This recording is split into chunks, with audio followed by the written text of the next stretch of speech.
crew, I'm Belinda Risley and welcome to the Motorsport Coaching Podcast, the show designed for motorsport athletes, parents and support teams who want to accelerate their careers both on and off the track.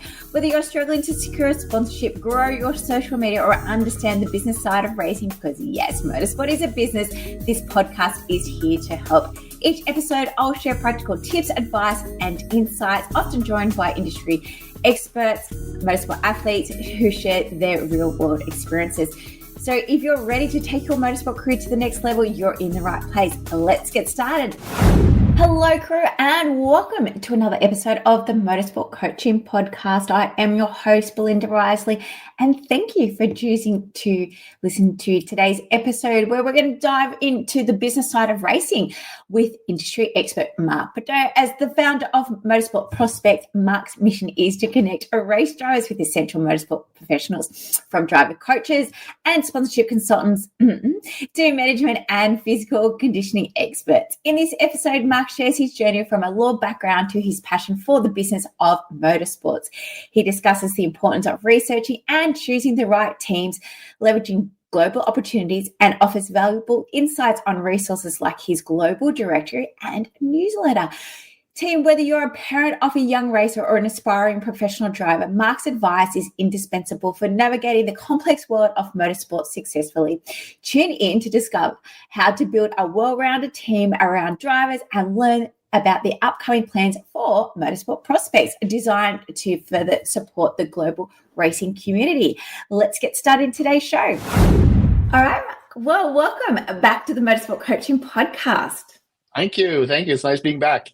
Yes. So for those who haven't listened to the first episode that we did many moons ago, tell us a little bit about you and what's your involvement within motorsports.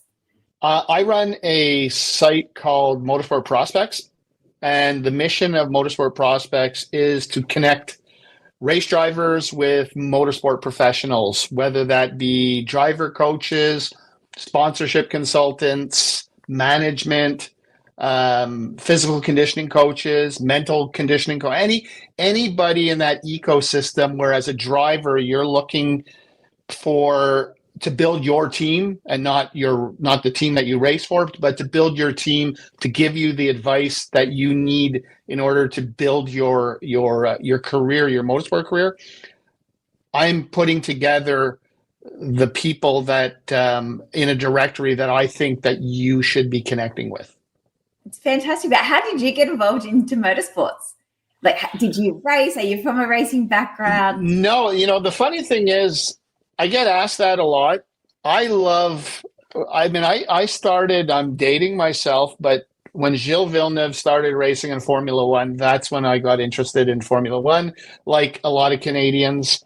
And I never wanted to race, strangely enough. I was always more interested in the business of motorsport.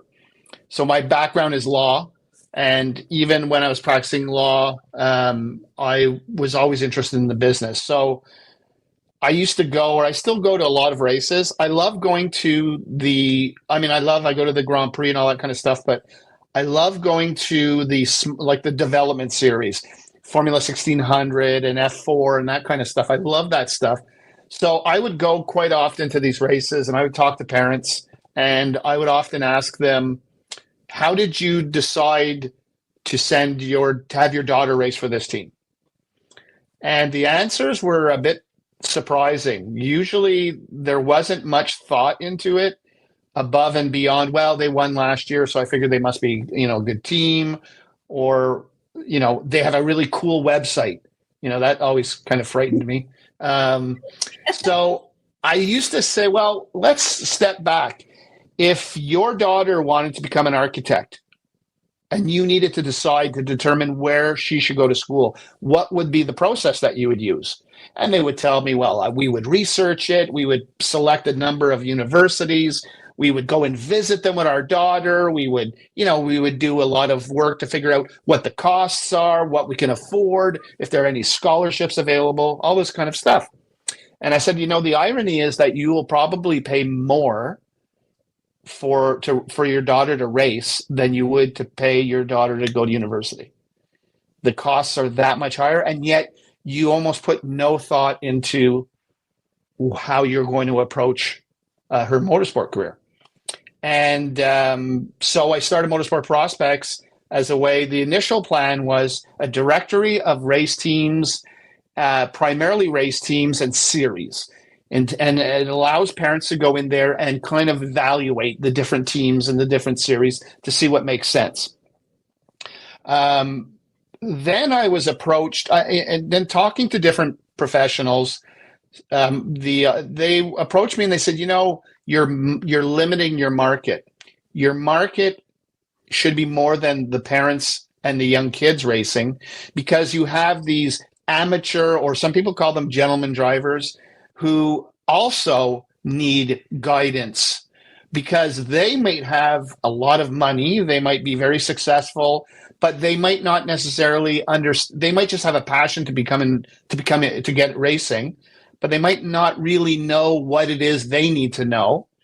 And they definitely could use some knowledge, some information on, what type of racing is out there, what type of series, what, the teams, who's involved, who should they work with in order to train, because, a trainer that's familiar with motorsport understands the very specific requirements of a driver as opposed to just a standard trainer. So, there's a lot of things that they might not have thought about. And the whole point of Motorsport Prospects is to shed light on a lot of this, and then to give them the resources they need to figure out what they should do, who they should talk to, and ultimately, and that's the mission. That's the mission of Motorsport Prospects. And I love it. I'm a big fan, and I thank you for all the time and effort that you do put into the resource. It's absolutely fantastic. But yeah, tell us a little bit more, like, is it free? Is it subscription based? How can people access it? And it is internationally based as well, isn't it? Yes. The site is got a global audience. I would say probably around 55% of the visitors are from North America. I would say probably about 25% are from the UK. The rest are from mainland Europe and Australia. So you guys are well represented. The idea is eventually to make it multilingual. So it'll be available in French, Spanish, Chinese, whoever's racing, whatever language they speak, I want to reach out to them. So access to the site is free. The plan, I just revamped the website over the holidays to put the directory front and center on the homepage. The next step I'm working on are the listings. So what is the plan is, there'll be two levels of listings. There'll be basic listings, which are free, and there'll be premium listings, which are listings that are paid for by the listing owner. So there'll be a fee for that. Now, the difference with how a lot of people approach premium listings or paying to list is you have to apply first in order to be accepted, because I need to vet you. So, for example, if you say you're a driver coach, I am going to want to know, I'm going to want to speak to some of your clients.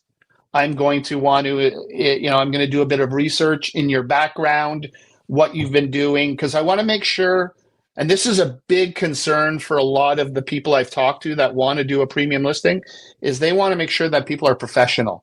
So, for example, for you, you're a professional. It's very clear that you're serious about what you do, and you're a trusted resource. Those are the kind of listings that I want to make sure that are certified by Motorsport Prospects.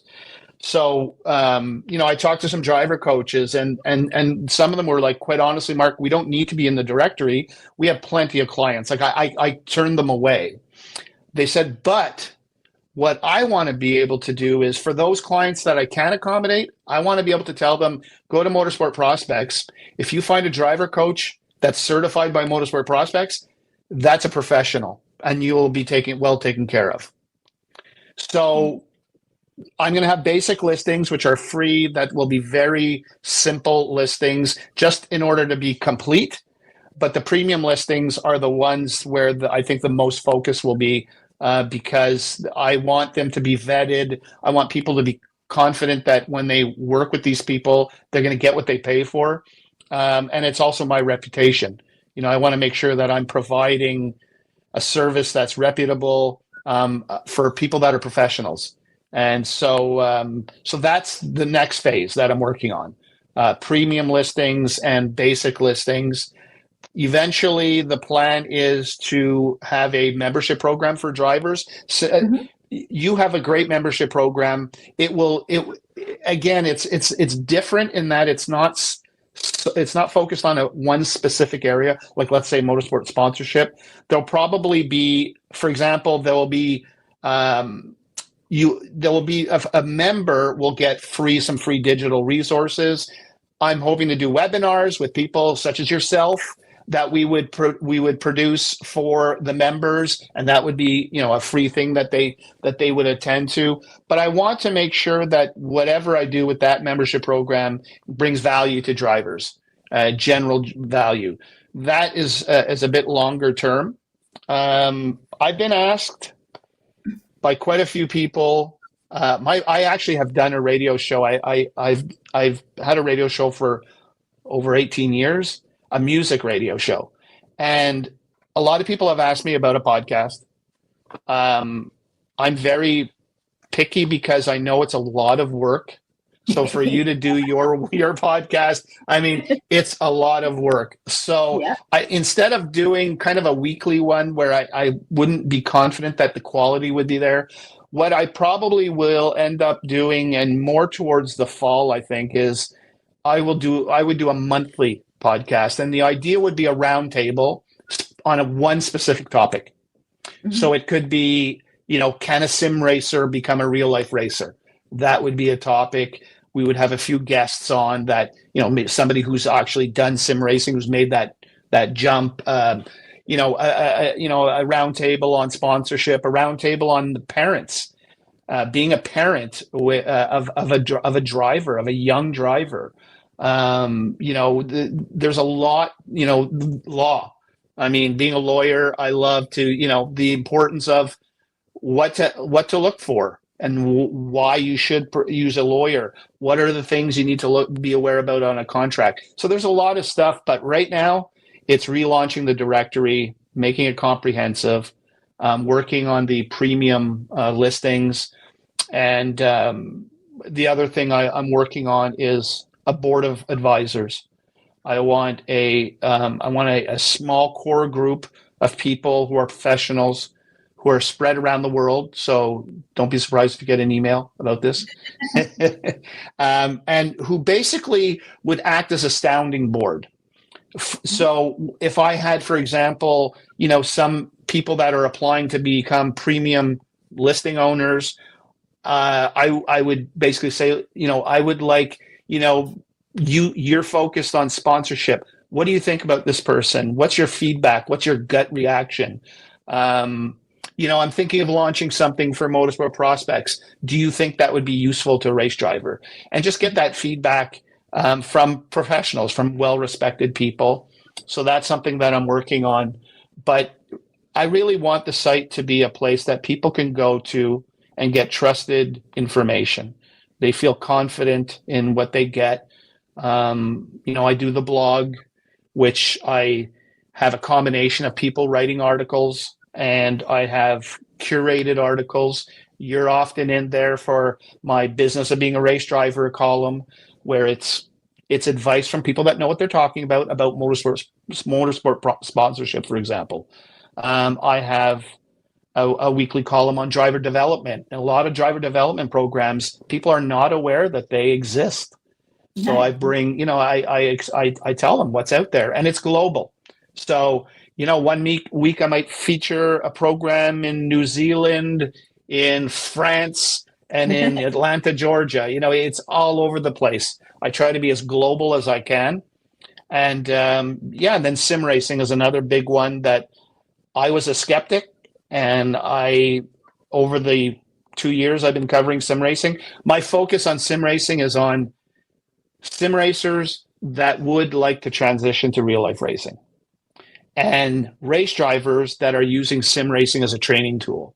That's kind of where I'm focused at. I'm less about the game part of it. But there's a lot of great stories every week that I tell of sim racers that have made that transition or are in the point of going towards real life racing. And it's pretty exciting because, I mean, I had a feature on a sim racer based in Nigeria.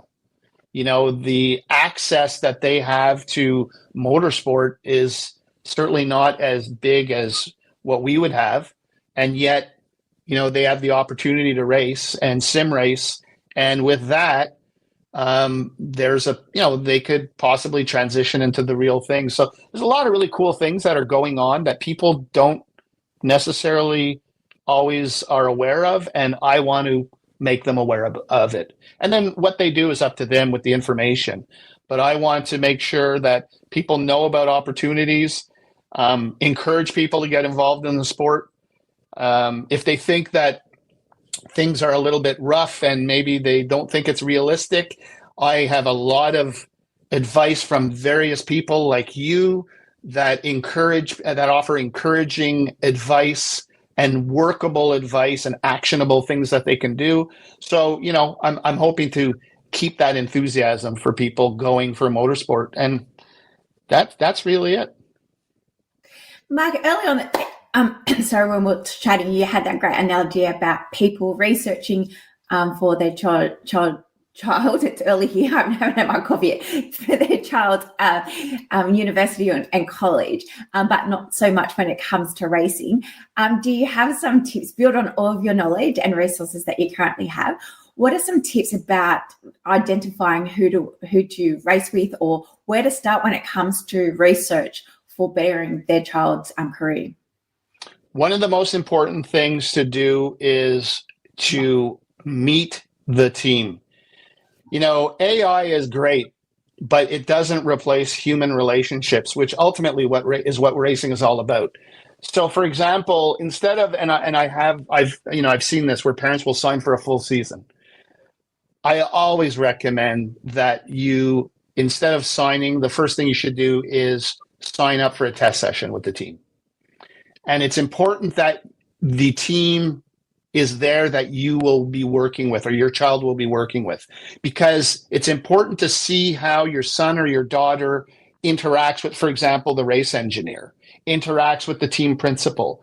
What kind of an atmosphere do they have in the team? Is it a team that's nourishing and encouraging? Is it a team that's very, very professional and all business? Is it a combination of the two? Those are the kind of things where some people will thrive in a very professional atmosphere. Some people will not. They need a bit more, I'm not going to say hand-holding, but they need a bit more of encouragement. And you got to remember, when it comes to kids, and this applies to anybody of any age, but especially children, and they are children, they're not fully formed as far as their intellect, their physical abilities, and their emotional responses to things. So it's important that they get an idea of what the atmosphere is like, as well as the parents, because you know they need to know that their kid is being well taken care of. That's one of the big ones, and the other one is to be very aware that things change year to year with a race team. So a lot of the people that work for a race team are contractors. So if you picked, I'm going to put my son in this team because they won the championship last year, but the thing to keep in mind is the driver coach or the engineer that worked with the kid that won the championship may no longer be with that team anymore.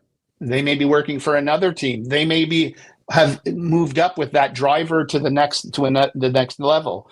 So those are the kind of things that you have to really understand. You have to understand who is still in the team. Is it the same team? If there are multiple drivers, do all drivers get equal opportunity? If not, what are the conditions? But I'd say the biggest thing is just to get to know the team by actually doing a test session. Most teams will basically, you pay for a test session and they'll take that off of the total budget if you sign for the team for the season. So if you pay whatever $5,000 for a test session, that would come off your essentially your final bill. But that is the key, especially young drivers, is to get an understanding and a feeling for the people that are actually running the cars, because it's a very intense environment. And if you don't click, and we don't always click with people, it's just, that's human nature. If you don't click with them, it's best to take that as an investment in, and then you move to something else. And it's also a lot better than if you sunk a whole bunch of money into something to find out 3 races in that this is not a relationship that's going to work. And that the danger with the young drivers especially is that could turn them off motorsport completely. You know, a bad experience, no matter how much the parents might want the driver to race, a bad experience, you know, kids are kids. If it's just not working out, it's not clicking, they'll move on to something else. You know, I want to do motocross, I want to do skateboarding, I want to do gymnastics, whatever. Like, that's the way they are, right? So, but yeah, I'd say that's a big one. Just be informed and don't be shy to ask questions. You're paying, you're the customer. You have the right to get answers to your questions. Thank you for listening to today's episode. Obviously, you're a motorsport athlete, or parent, or someone in a team looking to take your career to the next level. But have you checked out the Driver's Toolkit? It's the ultimate resource to help you get started with sponsorship, build your brand, and grow your social media. Plus, it covers motorsport-specific fitness, nutrition, and mindset strategies to keep you performing at your best. So if you're serious about making an impact on and off the track, and this is for you, head over to motivatetraining.com.au/toolkit to learn more and gain instant access. Now let's get back to the episode. Exactly. And I think that I find that really fascinating that a lot of the parents don't ask the questions. So before we jumped on the air, we're just saying beginning of the new year, obviously, I get that question a lot at the end of the year when they're looking to progress their child, like, where should I go? What category should I race? And there isn't a lot of research around there or a lot of information out there about how to make the right decision. So I guess that's where my angle to my question to you was coming from. But yeah, when I then speak to these parents again a little bit later on, I'm like, well, what questions did you ask them? Like, I feel like they get intimidated and they don't have the strength, or maybe it is the knowledge and the awareness of to what questions to actually ask. But I'm like, at the end of the day, you're a client to these teams. And so it's really important that you get your questions answered. There's no point asking me because I'm not part of the team. I can tell you about the team. I can tell you what I know about the team, but I'm not working within that team. I don't know the ins and outs of that team. But it's really important for the parents to ask the questions. Again, you know, even when it comes to payments, you know, do they have to just pay it all up front, or can they do part payments? They don't feel, I think, you know, educated enough to ask these questions of the team owners, of the team managers, because there isn't a lot of stuff out there. And I think they don't know what to ask because they don't know. Yeah, exactly. And that brings up a great idea for a column, actually. I think an article, that would be an excellent. There we go. Yeah, you know, you talk about budgets and how that's structured. That's important. The other thing that's really important is a lot of parents, because it is intimidating. It's very intimidating. But a lot of parents don't understand, for example, crash damage and what happens. And I always say the same thing. If you watch, so in North America, if you watch the first race of the USF 2000, which is a very junior development series, their first race is in St. Petersburg, Florida in March. You watch that, and often you'll see, for example, 36 cars racing. The next race, you often won't see 36 cars. You might see 30, you might see 28, you might see 26, because the unfortunate part of it is they're young drivers, they're learning, they have an accident. If you didn't budget that in, there's a good chance that crash damage could basically have wiped out the rest of the budget for that season. So that, yeah, there's a lot of things that I think people need to understand. And they don't want to be surprised, you know, but it is intimidating for sure. It's intimidating. I think there's also that aspect of they're excited. They you know, their daughter wants to race, and here's an opportunity. We don't want to blow it, so we'll just sign. Yes. And as a lawyer, of course, that is my big no, no, no. You need to sit back and actually read what you're signing first. But you know what? It really does bring. What do parents need to know? That's a great question, and I think it's something that I want to cover. Maybe the 10 things that people need to know about when you're looking at race teams. Budget is obviously key. The payment schedule is important. Contracts are key as far as I always say contracts are not there for when things are going well. Contracts are important when things are not going well, so that you understand completely what your obligations are, what the other side's obligations are. And if either side's not living up to their obligations, the other key thing is what happens? What do you do? Is there a mechanism there to deal with that? And if there's not, it could be a very expensive lesson. So those things are really important. But it is intimidating, and that's why I post stuff every day on the blog with advice from people that know what they're talking about. I not to toot my own horn, but I strongly recommend, if anybody's interested, that I have a newsletter. The newsletter covers basically whatever was covered in the previous week on the blog, with links that you can go back and review it.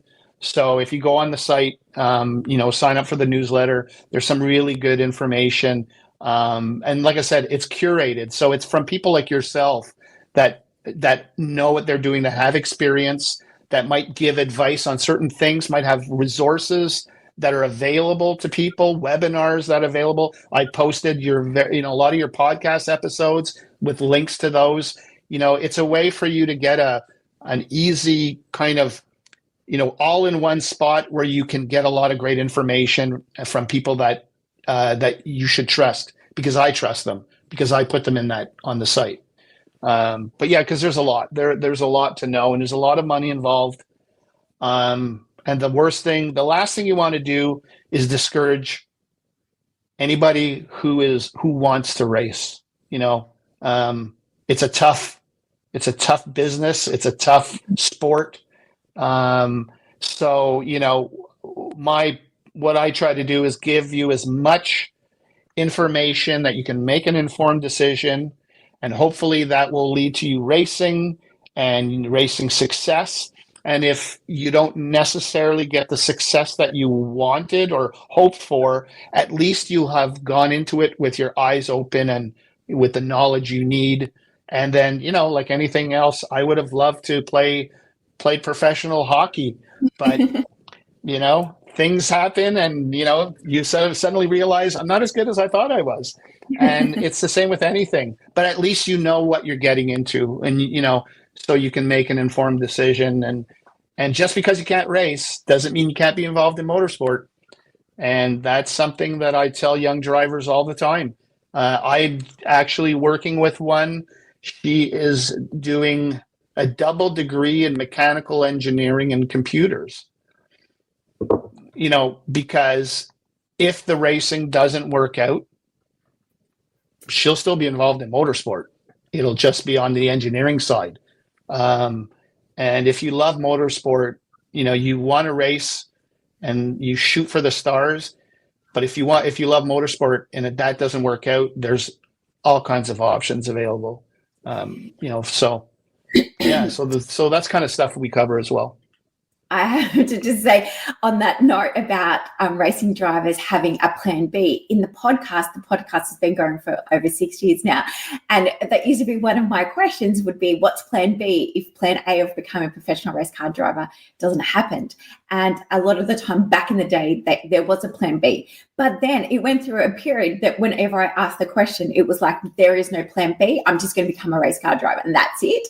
And so I was like, oh, okay. And so I pulled out the question, but now, like you mentioned, a lot more people are starting to plan for plan B because, like everything, the costs have gone up for racing, and the realism that they're not going to make it to F1. Obviously, if they're not overseas from Australia, by the time they're 14, that dream's not going to be alive.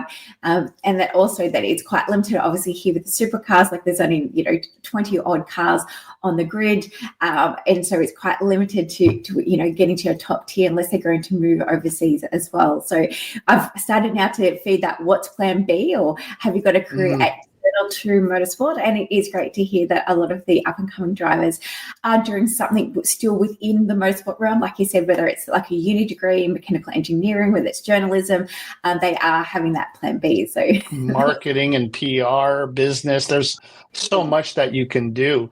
You brought up a good point about, I often ask young drivers, what is your ultimate goal? And they'll say Formula One. I say, okay, if you can't make it to Formula One, what's your next step? If the answer is they don't have an answer, then that's sometimes a bit concerning. If the answer is, I just want to be a professional race driver, I want to be able to be paid to race, then that's something we can work with. So I said, we shoot for F1, but we, like, for example, sports car racing. Sports car racing is global. I mean, Bathurst was just last weekend. You can, if you race in a GT3, a GT4, or some kind of prototypes, radicals, there's racing all around the world. And there's a lot of opportunities that people are not necessarily aware of. A lot of young drivers aren't aware of the fact that they could race with a co-driver. And sometimes that co-driver, well, usually they're a very successful amateur racer that is looking for a young, fast, hot, top gun. And then, so what happens is they basically feed off of that young driver. That young driver gets to learn for somebody who's been around for a while. Often the budget is less than if they would want to go, let's say, in single seaters. They get exposed to a high level of racing. They have now a contact with probably somebody that will help them in their future life, regardless of racing, because usually it's a very successful person. So that's something a lot of young drivers don't even think about. And there's just so many drivers. I used to be, years and years ago, I was a bit of, it was kind of like F1 or nothing. Yeah. And now I'm so completely the opposite. And I encourage people, young drivers, expose yourself to everything: touring cars, sports car racing, F1 and IndyCar, but then, there's racing in Japan. There's racing all over Asia. There's just tons of racing, and there are opportunities available if you cast a wide net. Never give up on your ultimate dream, but at the same time, keep in mind that it's not, if that doesn't work out, you're done. Far from it. There's a lot of opportunities, and that's kind of things that I like to talk about. I like to get other people who understand that, and they explain that those options that people might not be aware of. People aren't aware of scholarships programs. There's a lot of different scholarship programs. In Australia, I just actually took note of one that I'll be talking about in my driver development column on Monday. There's a lot, and it's hard to keep up with it. So my job is to keep up with it so that, race drivers or aspiring race drivers will say, I didn't know about that. There's an opportunity there. Let me look into it. And that's what keeps me going. Yes. And again, I thank you for pulling all those resources together, because basically that's what you're doing. You're scrolling the internet to find all of these opportunities and putting it all into one platform for any motorsport competitor to be able to race over and access it. So team, If you haven't already, as Mark said, race over and sign up to his newsletter, which I'll put the link in today's show notes. It comes out once a week, but there's different formats, as Mark was saying. He said there's like motorsport is a business, there's motorsport fitness, driver development. I have racecraft. Tips, racecraft tips from people that actually race cars, sim racing. And then on Thursday and the Friday, I have a column on sustainable motorsport, and I have a column on the business of motorsport. And I always, my philosophy is to know as much as you can. So even though maybe there's an article about F1 and sponsorship, it's still important that you understand how it works at that level, because it could very well trickle down to there might be something that you learn there that you can actually apply to your own personal situation, racing in 1600, for example. There's always something to be learned. So yeah, I put out that, and then we've had some really cool people writing about things like last week there were some tips on physical fitness for drivers. I've had, drivers that are racing that, talk about sponsorship and different tips on sponsorship. I'm doing more. I want to do more, and I'm starting to do it where I talk to drivers about their particular circumstances and their journey, because I think everybody could learn from everybody's journey. So yeah, there's just a lot out there, and I want to bring it to whoever wants to read it, basically. Yeah, I love reading it. It's my coffee in thanks. the morning, and like I said, I too pick up a lot of things indirectly as well. So whether it's like the sim racing and the fitness side of things. So I love learning, and I learn from you. So as well, that's why we have such a great relationship. Yeah, exactly. Now that's a wonderful endorsement for sure. Motorsport is a passion, right? You can't work in motorsport without being passionate about it. It's a business and it's serious. But if you're not passionate about the sport, I mean, it's a lot of work. As well as I do. Putting those columns together, it's a lot of work. Mm-hmm. But I love it. Sometimes on a Friday night, like tonight, I've worked all day and I've worked on the site, and I definitely enjoy relaxing and having a cold drink. And then, but about 24 hours later, I'm kind of ready to, okay, let's get back into it. And what's happening in driver development, and then off we go. So, sorry? It's addictive. It is. It really is. I always say motorsport is fueled by passion, not by gas, not by electric batteries. It's all passion. It could be a grind, this sport. But I learned something from a team that was racing in Indy Lights at the time. These guys were a lot of fun. And when I asked them, you're very different. They used to have these big, like leather armchairs in their paddock, and they would have all kinds of music going, and I'm like, it's such a different vibe. And they used to say to me, racing is supposed to be fun. Yeah, it's serious, but if you're not having fun, and he said, look around the paddock, a lot of the people walking around and a lot of the young drivers are not smiling. And they said, I used to walk up to them and say, you're doing something that a lot of kids, a lot of people would love to do and aren't. So smile and enjoy it while you're doing it. It doesn't mean, not to be serious, but I play hockey every week. I've been playing since I was 5 years old. I enjoy it as much, maybe even more now than I did when I started. And that's why I play hockey. And I think the reason why you race should be because you love to race. As simple as that. And then have fun doing that. I agree, 100%. Do what you love. And that's what we do. Exactly. Exactly. Yeah. Well, Mark, thank you very much for coming onto the show again and sharing all about Motorsport Prospects. Again, I'll put the link to Mark's newsletter. But yeah, definitely run it over and check out not only the newsletter, but also the website. It's looking very good. Thanks. I was just checking it out. And again, those blogs are listed there, but sign up to the newsletter in order to grab those free resources each and every week. And again, like Mark said, it's more from a global perspective. It's not just Australian based or one side based. It's, talking about other opportunities.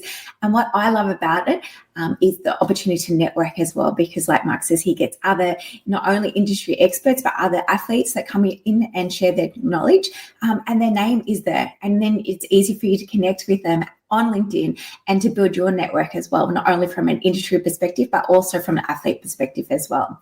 So race over to motorsportprospects.com, is it? Yeah. Motorsportprospects.com, yep. Yeah, and check out all of those resources. And Mark, I look forward to your new guide coming out for parents about how to choose. Yes. I have that as a note. I will work on that right away. I might bug you and ask you for some input. That's okay. And I'll look forward to having you back on the show. Hopefully not in a few more years, but sooner. Yes, definitely. As I launch the premium listings and I kind of the revamp of the site, I'll definitely keep you up to date on what's happening. Fantastic. Thanks again for your time, Mark. Thanks so much. Bye. Well, team, and that's a wrap for another episode of the Motorsport Coaching Podcast. I hope you found it valuable and picked up some insights to help you on your motorsport journey. If you enjoyed today's episode, I'd love for you to subscribe on your preferred listening platform, leave a review, and share it with fellow motorsport athletes. Don't forget to follow Motivate Training on social media for even more tips and resources.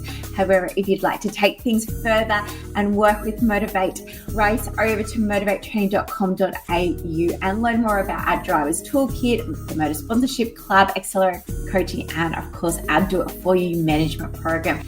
All of those programs are designed to help you build your brand, secure sponsorship, and grow your career. Thanks for tuning in, and I'll see you next time.